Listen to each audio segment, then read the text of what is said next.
Conseguem imaginar alguém virar-se para Alexander Bell em 1876 perante o seu primeiro telefone de madeira e dizer: "Sabes, Alex, um dia ainda vais tirar fotografias com isto"? O que é certo é que 130 anos depois, em 2007, o primeiro iPhone já tirava fotografias, mostrava mapas do mundo, resultados da bolsa, aplicações de download de música, enfim. Em 2012, os telemóveis do mundo apitavam com o Candy Crush. Imagine dizer ao Alexander Bell que íamos andar todos a juntar ícones de doces iguais para explodir quadradinhos com os nossos telefones e que eles iriam caber no nosso bolso. O mundo em que vivemos é cada vez mais digital e por isso mesmo cabe no nosso bolso. Usamos as redes, os computadores, tablets e smartphones para estarmos ligados a tudo e a todos. Compramos e vendemos online, estamos informados, vemos filmes, séries, até o telejornal online. Partilhamos fotografias e memórias, escrevemos textos, lemos livros, conversamos, pedimos boleias, encomendamos jantar, vamos ao supermercado e conhecemos pessoas. Tudo através de apps e de sites. Se há uns anos andar na moda era ter uns ténis que davam para bombear ar, hoje em dia uma empresa que não tenha presença no digital está à margem de grande parte do mercado. A transformação digital ajuda a consolidar uma empresa e contribui imenso para uma economia mais robusta.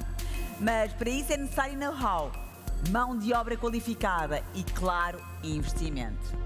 O próximo debate foca-se essencialmente na questão do investimento e procura falar de oportunidades e fundos acessíveis a empresas que estão nesta transição. Para moderar a conversa, eu passo a palavra ao Miguel Moreira. Pode vir, Miguel. Boa conversa. Bem-vindo. Muito bom dia. Obrigado, Catarina. Boa conversa. Então, muito obrigado pela vossa presença e a todos que nos acompanham em casa. Eu gostaria de chamar ao palco a doutora Ana Gomes, administradora do Compete 2030, para este painel. Dr. Ricardo Banha, responsável pela componente da transição digital da estrutura de missão Recuperar Portugal. Muito obrigado. Sentem-se aqui, eu vou ficar aqui.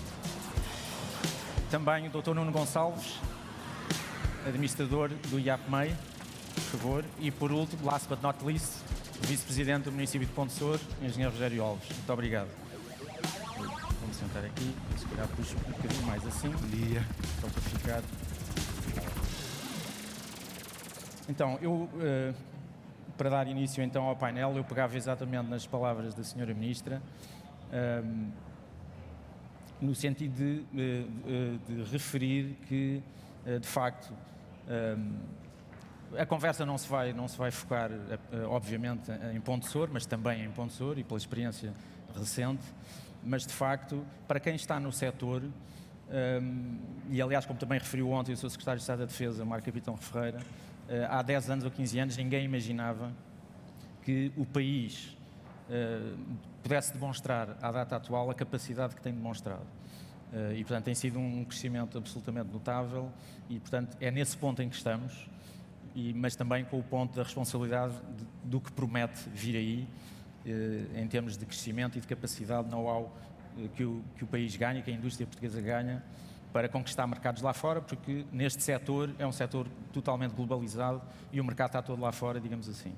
E, portanto, eu gostaria de fazer uma primeira ronda sobre como é que as instituições que estão envolvidas no apoio à economia real do país, como é que têm olhado nos últimos anos esse crescimento, esse ganho de maturidade do setor e depois termos um olhar de futuro para o que nos espera, digamos, para a próxima década. Referir apenas que, de facto, o tópico, o moto que escolhemos para este ano da 6ª edição do Air Summit, de Flying for a World of Opportunities, na verdade, o que esteve por baixo disso foi exatamente o contexto de recuperação e saída de um episódio de pandemia que, de facto, neste setor em particular, foi muito forte, mas não só, nas economias em geral, e no contexto de relançamento. E, no fundo, perguntar-nos como é que isto se financia. Portanto, não apenas do ponto de vista das entidades públicas que apoiam o financiamento, mas como é que a própria economia privada, onde estão os investidores, estão a investir em quê, o que é preciso fazer e, portanto, no fundo foi esse o mote para este mundo de oportunidades. Oportunidades sim, mas é preciso pagar os projetos, não é? E, portanto, foi esse o pano de fundo. Eu se calhar começava então aqui pela doutora Ana, Sim, bom dia. para exatamente nos dar como é que, com a experiência do Compete anterior, como é que viu esse crescimento do setor e se de facto ele fez um aproveitamento adequado dos recursos que foram disponibilizados. Sim, eu acho que é mais do que só do setor. Nós estamos neste momento na fase final de negociação daquilo que será o próximo quadro de fundos comunitários para Portugal. É o 7º, portanto nós temos uma história de 35 anos de fundos comunitários e há sempre uma discussão pública se eles têm sido bem ou mal usados e se têm de facto tido ou não impacto na nossa economia. E eu acho que se olharmos para os números é absolutamente inegável que os fundos têm tido muito impacto. Nós tínhamos, no início da década de 2000, portanto, finais dos anos 90, uma força de trabalho que era, sobretudo, pouco qualificada, portanto, a percentagem de mão de obra que tinha ensino superior rondava os 7, 8%, e hoje em dia são já 30%, e se olharmos para a geração mais jovem, dos 30 aos 35, os números são já superiores a 40%. Temos uma economia muito mais aberta ao exterior, rondava os 20% do PIB, agora são 43% e temos a ambição de chegar aos 55%.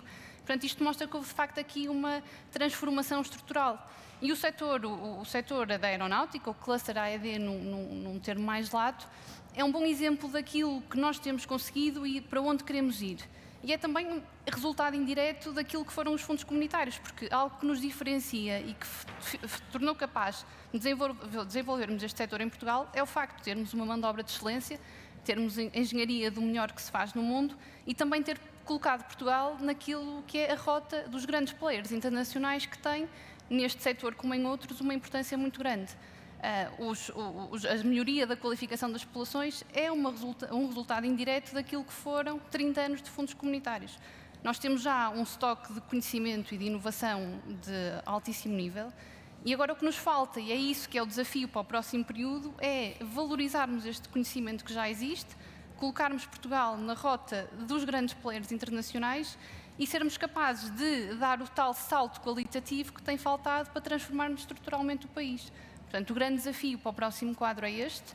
Nós vamos ter uma oportunidade única, somando os fundos do próximo quadro ao PRR, aos fundos da PAC, nós vamos ter mais de 50 mil milhões de euros no período, na próxima década e, portanto, isto é um volume de recursos financeiros sem precedente e é uma oportunidade única que temos mesmo que agarrar e que ser capazes de, olhando para aquilo que foi a experiência do passado, tirar as lições e as ilações que tivermos que tirar, olharmos para aquilo que são as recomendações das instituições internacionais, aquilo que são as conclusões dos estudos científicos e construirmos um quadro que seja ainda mais eficaz.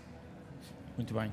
Eu se calhar passava agora ali para o Dr. Nuno Gonçalves um bocadinho para ter um bocadinho o mesmo olhar, reforçando algo que também se disse ontem pelo Sr. Secretário de Estado da Defesa também, que é, pode haver os apoios financeiros disponíveis, mas o setor tem que fazer o trabalho de casa e, portanto, tem que se preparar para isso e, portanto, tem que aproveitar esses recursos de forma mais competente possível, como é evidente, e deve fazê-lo sempre, com certeza. E que experiência é que, de facto, tem tido, como é que tem visto este setor? Muito bom dia. Em primeiro lugar, um agradecimento pelo convite dirigido ao IAPMEI para aqui estar convosco.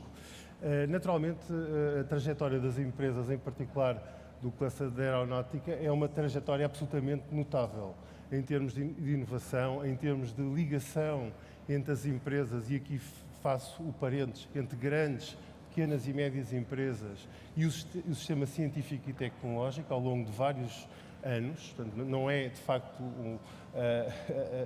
não estamos a arrancar agora nem nada que se pareça, é um trajeto que tem sido conseguido ao longo de vários anos e de muito trabalho. E agora, até aproveitando as palavras da Sra. Ministra, esse trajeto está-se a consolidar, nomeadamente tomando forma nas agendas mobilizadoras que têm o centro de gravidade bastante no setor aeronáutico. Este projeto das agendas mobilizadoras é um projeto, do ponto de vista de política pública, absolutamente disruptivo. Disruptivo porque, desde logo pelo montante de valores que temos em consideração, muitíssimo elevado, sem paralelo, verdadeiramente, pela ligação absolutamente íntima entre as empresas e o sistema científico e tecnológico, e os investidores também estão interessados no sucesso destas agendas. E outro aspecto muitíssimo importante, pelo facto de ser uma iniciativa que proporciona às pequenas e médias empresas trabalharem num porta-aviões, que é uma grande empresa também, que normalmente são as líderes deste tipo de agendas. Portanto, o mote está lançado. Eu diria que, além disto, é também importante que as empresas agarrem outra área bastante estratégica da sua vida, que é, obviamente, a robustez do seu balanço. E, mais uma vez, também aqui a iniciativa pública, a política pública, tem uma medida fortíssima. Eu lembro que estamos a implementar o Fundo de Capitalização e Resiliência, que são um fundo de 1.300 milhões. Para quem está enquadrado na temática da capitalização, sabe que isto representa mais de 3 vezes do que é o normal investimento num quadro comunitário de apoio em termos de capitalização das empresas. E isto significa que é, de facto, uma grande oportunidade para as nossas empresas de se capitalizarem, e se capitalizarem não apenas com recursos públicos, mas também com recursos privados, porque estes fundos, obviamente, combinarão as duas realidades. Portanto, eu diria que o trajeto vem de trás, mas há condições para estarmos especialmente otimistas quanto à evolução deste setor, não só deste setor, mas também fortemente deste setor, deste cluster da aeronáutica. Muito bem. Engenheiro Rogério Alves. Obviamente sou suspeito em termos do projeto Ponte Sor, mas queria perguntar ao Vice-Presidente Rogério como é que ele olhou esta década, é praticamente uma década. Nós, para o ano, no dia de São Martinho, fazemos 10 anos que inaugurámos a instrução de pilotos de linha aérea em Ponte Sor, e muito pouca gente sabe disso. Isso foi feito pela escola que começou aqui a operar, num contrato com a Boeing. Portanto, a Boeing já sabia de Ponte Sor antes sequer de se começarem a formar pilotos. Portanto, no fundo, como é que viu este caminho, que tem praticamente já uma década, exatamente focando também aquilo que a Sra. Ministra referiu, que não é um caminho isento de enormes dificuldades, mas lá está, a persistência e apostando em algo diferenciador. Como é que foi feito esse caminho para estarmos hoje no ponto em que estamos e com a enorme responsabilidade que temos ainda pela frente, e já falaremos disso. Muito bem, obrigado, Miguel. De facto, foi um caminho longo, embora curto, porque aquilo que aconteceu em 10 anos, nós perspectivávamos que acontecesse em muito mais tempo. Ou seja, o desenvolvimento e a resposta foi muito mais rápida do que, para bem de todos, do que esperávamos. De facto, Ponte Sor aqui, julgo que a palavra de ordem foi a diferenciação, como foi hoje já aqui sublinhado. Nós procurámos um setor de especialização diferente do que o território estava habituado, do que a região estava habituada, e apostámos as fichas todas nele. Fizemos um trabalho de muita persistência, de muita promoção do mesmo, aproveitando já agora os fundos comunitários de uma forma, na nossa ótica, extraordinária. Fomos um exemplo e somos um exemplo de execução destes mesmos fundos. Nós, no fundo, com essa especialização, pudemos ter acesso privilegiado a vários incentivos e aproveitámo-lo para desenvolver, de facto, o aeródromo municipal, neste caso, construindo infraestruturas de excelência que pudessem ser, a tal ponto, acolhedoras, digamos assim, para players internacionais e nacionais, e foi assim que, de facto, conseguimos, em 10 anos, construir um cluster que passou de uma empresa em que voaram em 11 de novembro os primeiros 4 pilotos, para um cluster com 14 empresas das mais variadas áreas do setor, que emprega já 300 pessoas. Isto ainda é só o início, como o Miguel sabe, e já falaremos sobre isso. Portanto, a nossa ideia será continuar a ter os projetos prontos para quando houver a oportunidade continuarmos a desenvolver esta e outras atividades da área da economia, para continuarmos a ser um exemplo também nesta execução dos fundos comunitários e podermos continuar a desenvolver o país a partir do interior. Muito bem. Dr. Ricardo, feito este breve olhar para estes últimos anos, obviamente abre-se agora um ciclo novo, fruto de uma dificuldade introduzida pela pandemia que ninguém podia antecipar, mas de facto, como a doutora Ana referiu agora, este instrumento de financiamento adicional com a missão de recuperar os países de facto afetados pela pandemia aqui no contexto europeu, obriga-nos a ter um olhar de longo prazo para a frente e uma aplicação desses meios de forma transversal muito bem selecionada e muito bem executada, a produzir resultados tangíveis, obviamente. Como é que a estrutura de missão olha para estas linhas que foram definidas e o potencial que vê de crescimento neste setor em particular, como já foi referido, com vários exemplos de agendas mobilizadoras, mas há outras, como é evidente. Onde é que devemos estar daqui, sei lá, pelo menos 2026, que é o prazo com que temos que trabalhar no imediato, não é? Portanto, o PRR, portanto, surgindo de uma dificuldade que tivemos todos, portanto, todo o mundo, portanto, tem como principal função não fazer o trabalho dos fundos que já vêm, como a Ana explicou, de há 30 anos, mas para aproveitar para implementar medidas que já estavam, as agendas já não é uma coisa também que foi inventada agora no PRR, já tinha vindo a ser falada no Compete 2020 e no Portugal 2020.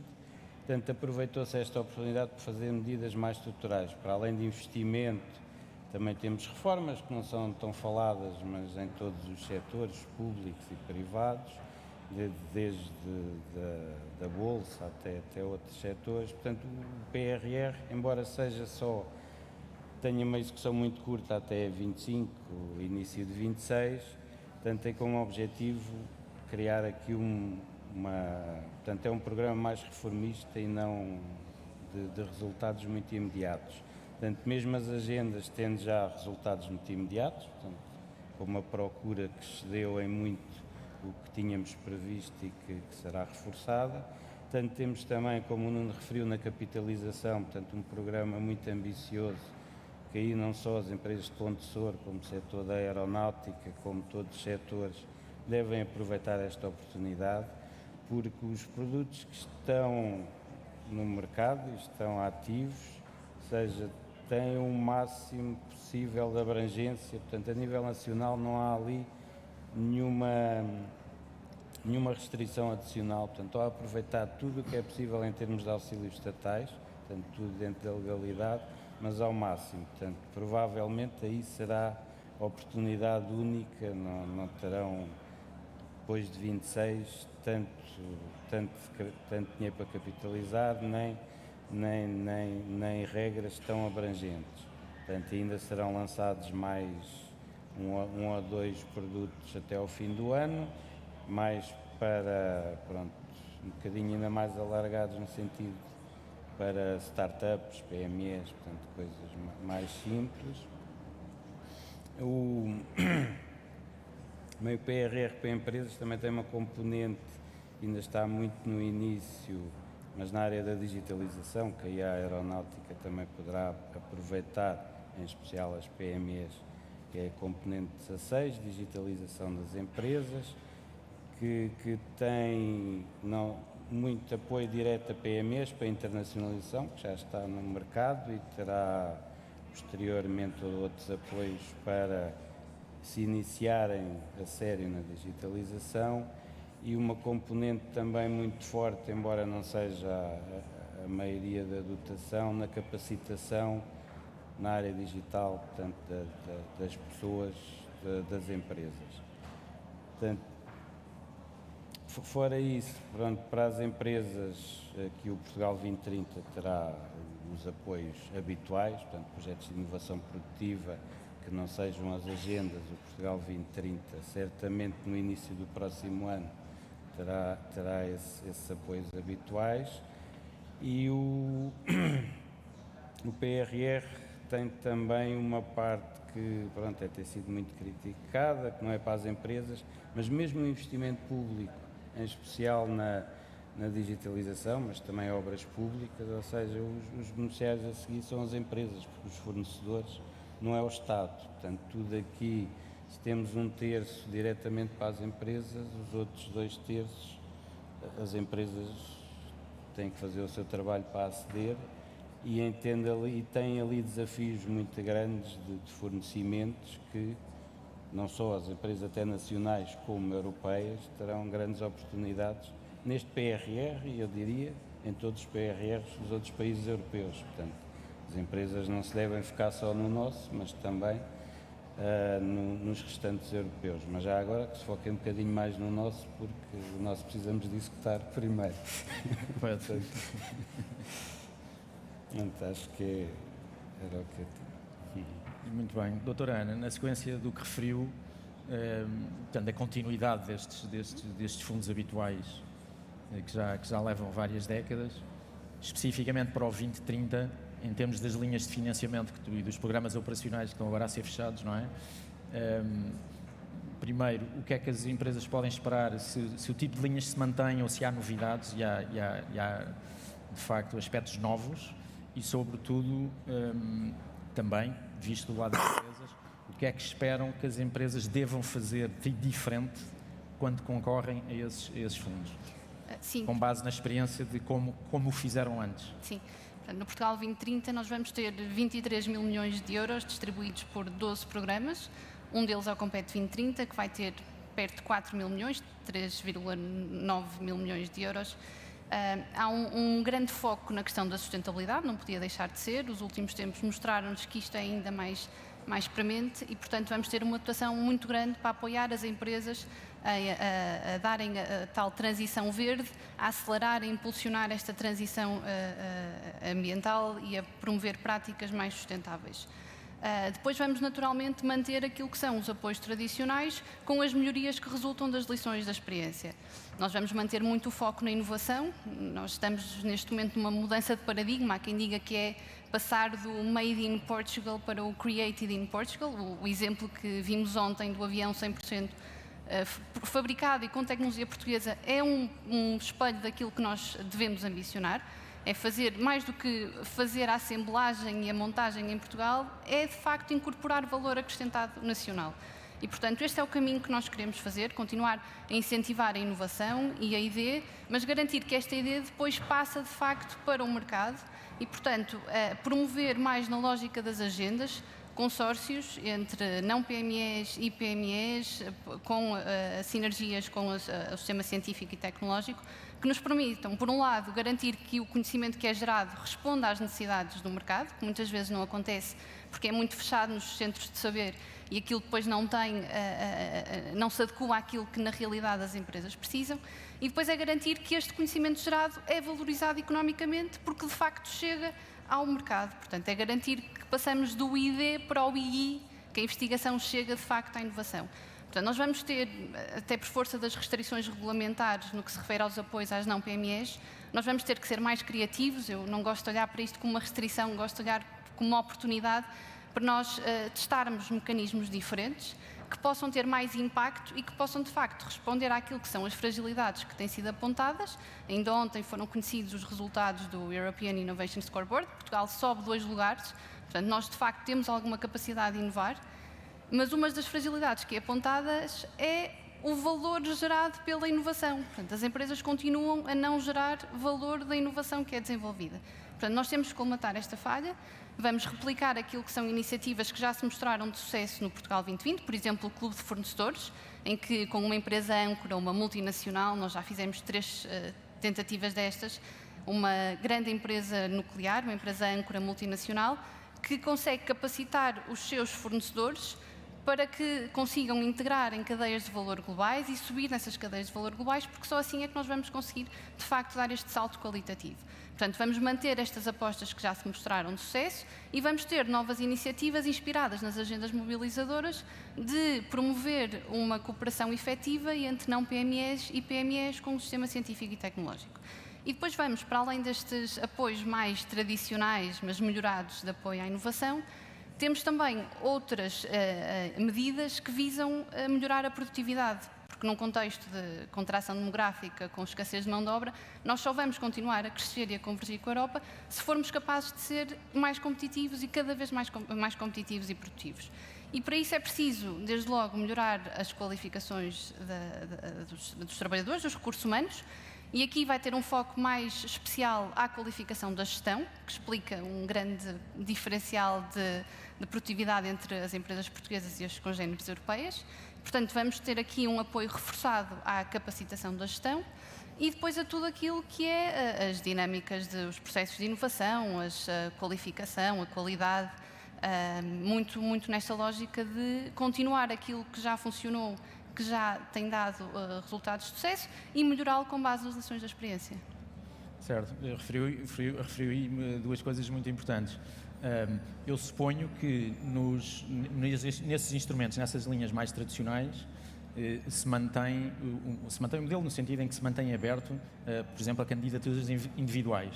Mas suponho eu que haverá um maior aperto, uma maior exigência a levar mesmo as mais pequenas empresas a trabalharem em redes de conhecimento no sentido de, porque hoje em dia não se consegue trabalhar sozinho, não é? E não se consegue ser competitivo assim. Portanto, eu suponho que isso que referiu também com o apoio das maiores empresas. Sim. Portanto, nós nos exige isso do tecido empresarial. Exatamente. Nós nos apoios à inovação produtiva, portanto, mais expansão de capacidades, qualificação, diversificação de produção. Nós vamos manter apoios individuais para PMEs e depois vamos manter e incentivar e reforçar aquilo que tem sido já a experiência do 2020 de cooperação e de copromoção naquilo que é apoios à ID, à investigação e desenvolvimento. Nós temos uma restrição regulamentar, como eu referi, no próximo período, nos apoios às grandes empresas, até porque os resultados, todas as avaliações que têm sido feitas mostram que é de facto preciso valorizar o conhecimento gerado. E a forma de o fazermos é garantirmos que há uma efetiva cooperação entre as não PMEs, que têm muita mais capacidade de gerar, de investir em ID, e as PMEs que têm, por efeitos de arrastamento, um impacto direto e indireto daquele conhecimento que é gerado. Portanto, no próximo quadro nós vamos ter apoios individuais e vamos reforçar e tentar novas dinâmicas de apoios em copromoção. Muito bem. Doutor Nuno, aproveitando outra coisa que a doutora Ana referiu,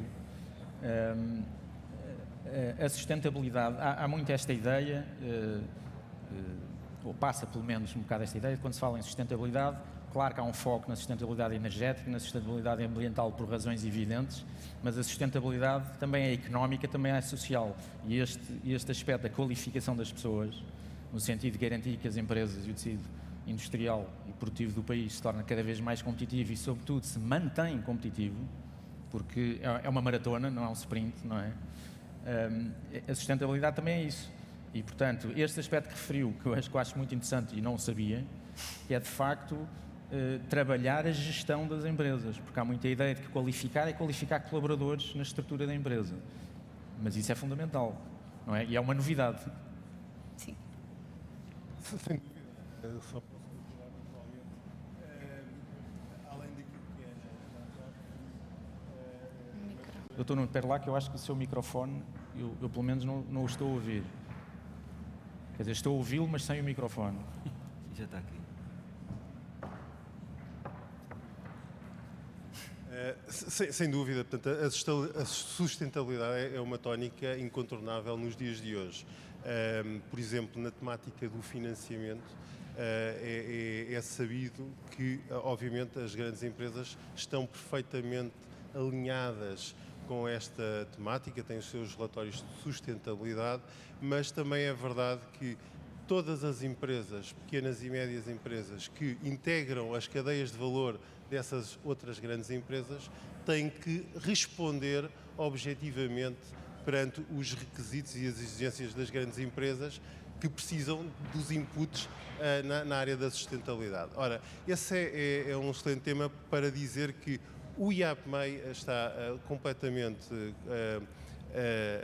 está a trabalhar muito nesta temática. Vamos lançar nos próximos meses um programa que permitirá às pequenas e médias empresas ter políticas, não só ter políticas de sustentabilidade, mas conseguir transmitir adequadamente essas políticas para os seus stakeholders, para os seus bancos, para os seus fornecedores, de forma que a cotação dos seus financiamentos, a capacidade dessas empresas integrarem verdadeiramente as cadeias de valor globais seja maior e, no que respeita à cotação dos financiamentos, seja menor, obviamente.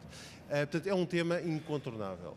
Também foi referido outro aspecto que é, obviamente, muito importante, é o da capacitação. E também gostaria de referir que nesta temática da capacitação, além dos apoios que, obviamente, estão já a correr no âmbito do PRR e irão tomar forma no PT 2030, há uma iniciativa pública que eu também acho que é absolutamente... não tem paralelo verdadeiramente na política pública, que é relacionada com os Digital Innovation Hubs, na temática da transição digital, e que terá, obviamente, os Digital Innovation Hubs, para quem não está dentro deste tema, serão centros. Em concreto, em Portugal, haverão 17 centros de Digital Innovation Hubs em várias áreas temáticas da digitalização, um Digital Innovation Hub para a cibersegurança, outro para a inteligência artificial, computação avançada, etc. E também por algumas áreas setoriais. E serão muitíssimo importantes porque permitirão às nossas pequenas e médias empresas o acesso às melhores tecnologias, não só que já estão ao dispor a nível nacional, mas também a nível internacional, porque estes Digital Innovation Hubs têm ligações com os seus pares a nível dos outros Estados-membros. Depois, também referindo esta componente da capacitação, é precisamente um outro eixo de intervenção dos Digital Innovation Hubs. É permitir aos colaboradores das empresas e também às suas equipas de gestão conhecerem não só como é que funcionam as tecnologias, e como é que essas tecnologias podem ser utilizadas no seu chão de fábrica, digamos assim. Em cima disso, haverá outra componente, e aqui já se falou, e que é obviamente muito importante, é também a questão do investimento. Estes DIH, Digital Innovation Hubs, permitirão, digamos, encontrar soluções tecnológicas já com a hipótese do financiamento para o empresário já quase como chave na mão, o que será, de facto, um grande avanço e uma medida que permitirá às nossas empresas, com muito mais facilidade, acederem e fazerem a transição digital do seu negócio, do seu modelo de negócio.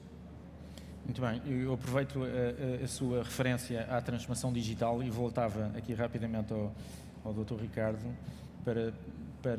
para nos dizer como no âmbito do PRR, de facto, a transição digital é um eixo fundamental e de facto não se trata apenas de transformação digital da forma de trabalhar, de redução de ganhos, enfim, aumento de ganhos de eficiência, eficácia, redução de custos, etc., mas também da forma de fazer negócios puramente digitais.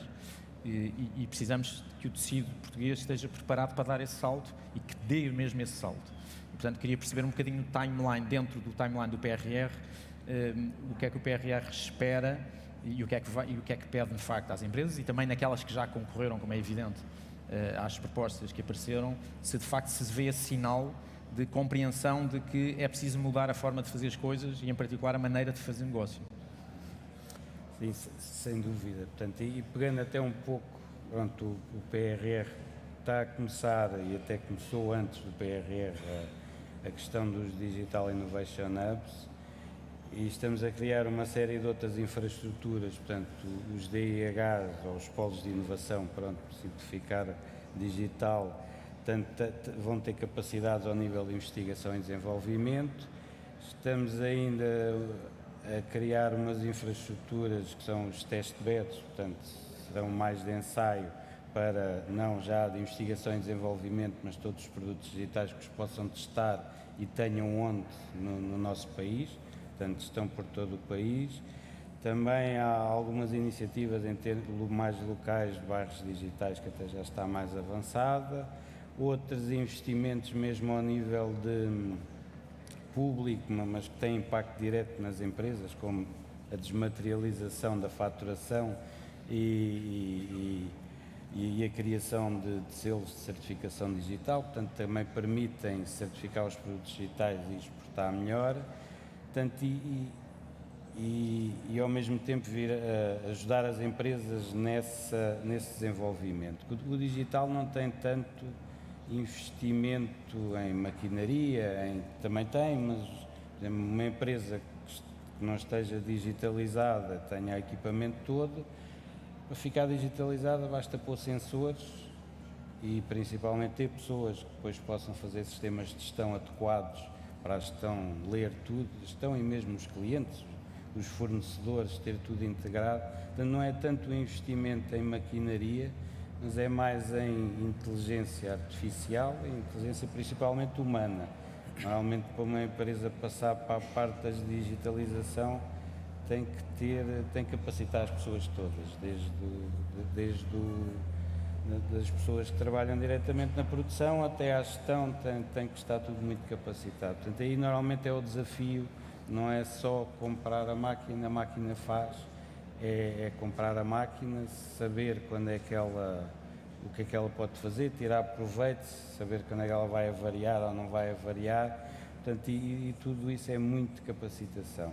Portanto, e aqui a capacitação, temos talvez aqui um dos maiores desafios de execução, pelo menos é o que todos dizem que temos a mais, mas pronto, antes a mais que a menos, portanto não faltarão, quer ao nível da formação tradicional no digital, pronto, por via do Instituto de Emprego e Formação Profissional, que tem a relação direta com as empresas e já há muita experiência, quer a nível de uma plataforma que foi recentemente criada e que será certamente muito mais divulgada nos próximos tempos, que permite, que tem como objetivo capacitar pelo menos 800.000 das pessoas que estão empregadas, portanto é um objetivo muito alargado, que já tem algumas dezenas de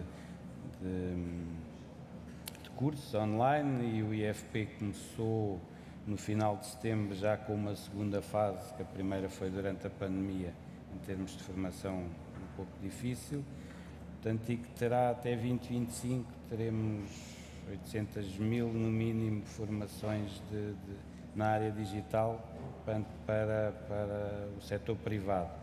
E o que não está no setor privado está no público, temos objetivos similares, que também convém que as empresas, quando vão ao setor público, tenham pessoas também capazes para as atender e sistemas, e isso só melhorará a capacidade também nas empresas, embora indiretamente.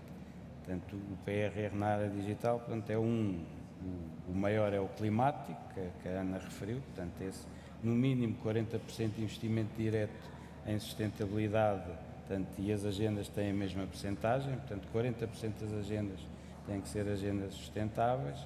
O outro grande objetivo, que é do PRR, que é depois do 2030 todos os fundos europeus, é o digital, em que temos diretamente, temos que ter à volta de 20%, portanto, e tudo o resto são os apoios sociais, coisas também que é resultado da pandemia. Portanto, o que não é digital sustentabilidade, diria, simplificando, não é só que é saúde e coesão, portanto, a parte portanto, o PRR é um pouco isso, é sustentabilidade, digitalização e coesão e resiliência. Certo. Temos 5 minutos, mas eu queria um comentário seu, ainda em relação a este aspecto, muito breve, que é, no final do dia, essa digitalização, o ponto fulcral é a capacidade das empresas para gerirem a informação gerada, quer pela automação, pela inteligência artificial, por aí fora, e, no fundo, usá-la em seu benefício para perceber os clientes, angariar mais clientes, antecipar tendências. Portanto, como referiu há bocado, esse é o desafio é de facto esse, não é a tecnologia por si. A tecnologia vai permitir, mas as empresas têm que conseguir fazer esse salto, que é gerir as quantidades gigantescas de informação que vão ser geradas. Não é? Exato. Não só de informação, como saber que tecnologia, hoje em dia, pronto, está sempre, há muita, há que saber escolhê-la, ter meios para poder utilizá-la, para tirar informação, não só de clientes, como de fornecedores, que também é importante, o comprar bem, para depois vender ainda melhor. Por isso, também aqui estamos a criar uma série de infraestruturas para poder ajudar em especial as pequenas empresas. As grandes empresas capacitam-se, têm meios para isso, as pequenas não podem ter tudo internamente. Portanto, têm que ter uma rede de serviços, portanto, em termos de inovação já temos os centros tecnológicos antigos, temos agora laboratórios colaborativos. Em termos digitais, portanto, é um tema mais recente, se calhar 10 anos assim em grande proporção, portanto, e estamos também a capacitar essas redes que envolvem universidades, os centros tecnológicos, todas essas entidades, para poderem ajudar as empresas no que elas não podem ter internamente. Portanto, uma pequena empresa de início não pode ter todo o conhecimento lá dentro, mas tem que poder aceder a ele e ter pessoas em Portugal ou na Europa, portanto, no caso dos Digital Hubs, Digital Innovation Hubs, tem uma rede ao mesmo tempo europeia. Portanto, e o grande desafio da digitalização é sempre as pessoas e saber utilizar a informação, a tecnologia. Não tanto aí, não é preciso investir 5 milhões em equipamentos ou 500 mil numa empresa mais pequenina. É preciso investir, ir buscar o conhecimento onde ele existe, capacitar todas as pessoas que lá estejam, mesmo uma que tenha um nível muito básico, que fique com um nível médio, já faz diferença numa empresa pequena. Portanto, e é isso que estamos ali a procurar. Devem ser capacitadas todas as pessoas que nem saibam utilizar um smartphone para saberem utilizar um smartphone. No dia a seguir já estarão capazes para utilizar um sistema da empresa e subir desde o mais básico ao mais avançado. Portanto, tem que ser tudo transversal. Ninguém pode ficar, seja quem fica fora desta área da digitalização, pode perder o mercado de trabalho. Portanto, há a necessidade de capacitar todos mesmo, desde o mais básico ao mais avançado. Muito bem. Rogério, gostaria de lhe perguntar, de colocar duas questões. A primeira, com base na experiência que Ponte Sor tem tido, e é evidente, isto eu posso dizer como observador parcialmente externo, que não tem razões de queixa, digamos assim, mas olhando para a frente, se de facto como é que Ponte Sor olha para a territorialização das políticas públicas e do aproveitamento que Ponte Sor deve fazer, e de facto se tem sido adequada ou o que é que pode ser, que apostas é que se podem fazer. E a segunda parte da pergunta é onde é que Ponte Sor quer estar daqui por 10 anos? Muito bem.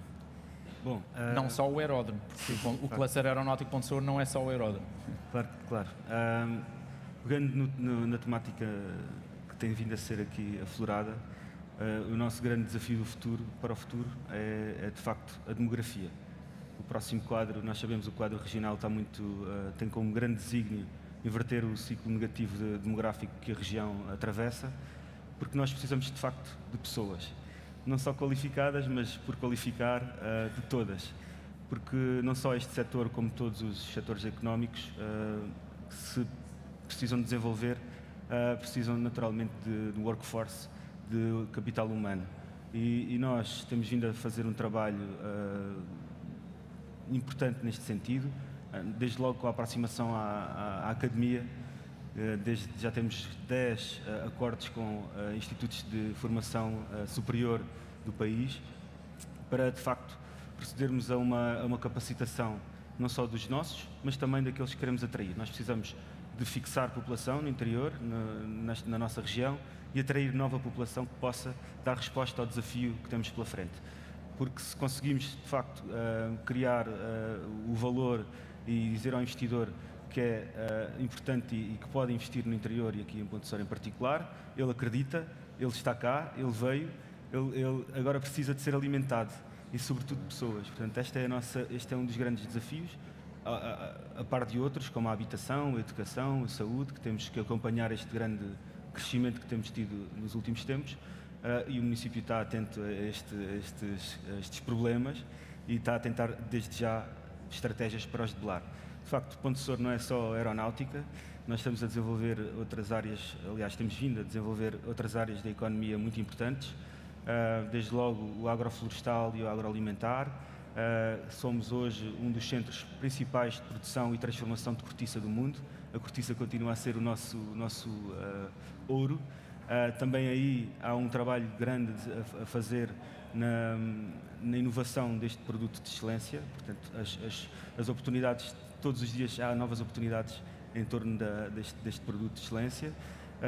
Desde logo o turismo também. Toda a região do Alentejo tem vindo a crescer muitíssimo com o turismo. Ponte Sor, na exceção, também temos uma aposta forte para fazer nesta área, entre outras áreas da economia. Portanto, há todo um trabalho a fazer que sem pessoas, volto a dizer, sem a fixação e a atração de novos recursos humanos, em conjunto com a qualificação dos mesmos, através de instrumentos como os acordos com a academia, mas também desde logo com o IFP, que está a fazer já agora um trabalho extraordinário com o município de Ponte Sor, dando resposta à formação tecnológica a partir de Ponte Sor, dedicada sobretudo ao setor aeronáutico, com formações específicas para a necessidade das empresas que temos no cluster. E, portanto, é todo este trabalho que temos que nos preparar, porque o futuro, como sabemos e como já ouvimos hoje, é um futuro auspicioso. Ponte Sor prepara-se para receber três projetos vindos das agendas mobilizadoras do PRR, que vão significar um milestone completamente diferente no desenvolvimento da região e, portanto, há todo um trabalho a fazer que temos que voltar a arregaçar mangas, e o professor tem acompanhado connosco aquilo que tem sido o nosso esforço para acompanhar e para trazer para o nosso território este desenvolvimento. Portanto, estamos muito motivados para o que aí vem, sabemos da responsabilidade, mas temos a certeza que vamos dar uma resposta positiva. Obrigado. Muito bem. Infelizmente já ultrapassamos o nosso tempo. Eu queria agradecer ao nosso painel esta participação.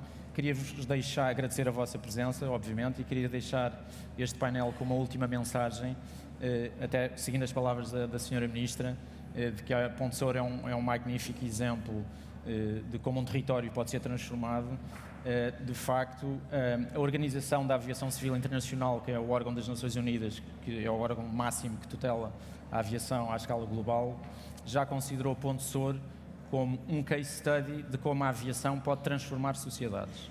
E, portanto, eu acho que isso é um alento enorme para um grande território com uma pequena equipa como Ponte Sor e que seguramente vai conseguir pegar nestes desafios que temos agora pela frente para os próximos 10 anos, digamos assim, e arregaçar mangas, obviamente, e continuar o trabalho em parceria, obviamente, com o setor, porque é todo o setor que está a demonstrar níveis de maturidade e de competência